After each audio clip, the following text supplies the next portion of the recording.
નમસ્કાર, આપ જોઈ રહ્યા છો નેશન પ્લસ ન્યૂઝ. હું છું આપની સાથે હેતલ ભગત. અમરેલીમાં છેલ્લા એક મહિનામાં અકસ્માતના કારણે 2 સિંહ સહિત 3 વન્ય પ્રાણીઓના મોત નિપજ્યા છે. આવી ઘટનાઓનું પુનરાવર્તન ન થાય તે માટે અમરેલીના પૂર્વ ધારાસભ્ય અમરીશ ડેરે કેન્દ્રીય વન મંત્રીને પત્ર લખ્યો છે.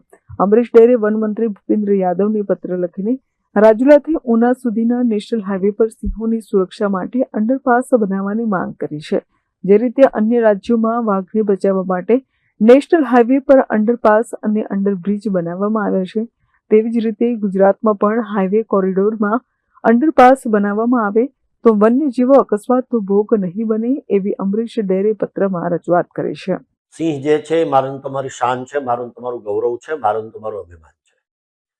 સિંહની જાળવણી કરવી, સિંહનું સંવર્ધન કરવું, એમાં મદદ કરવી એ મારી તમારી ફરજ છે. એ સંદર્ભે ગુજરાતમાં જે સિંહોની સંખ્યા ખૂબ વધી છે.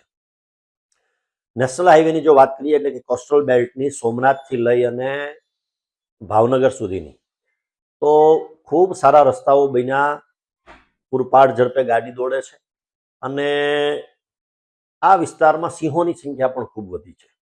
ત્યારે આપણે બધાએ એક સહિયારો એવો પ્રયાસ કરવો જોઈએ જેથી કરીને સિંહોના અકસ્માતો નિવારી શકાય.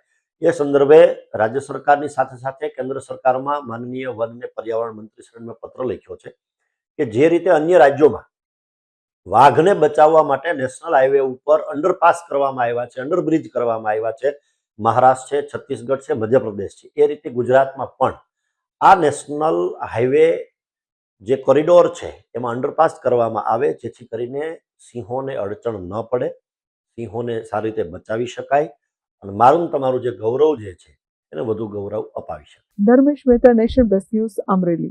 સમાચારોનો સતત અપડેટ મેળવવા માટે અમારી નેશન પ્લસ ન્યૂઝની યુટ્યુબ ચેનલને સબસ્ક્રાઇબ કરો, બેલ આઇકન દબાવો અને જોડાયેલા રહો ફેસબુક, ઇન્સ્ટાગ્રામ અને ટ્વિટર પર.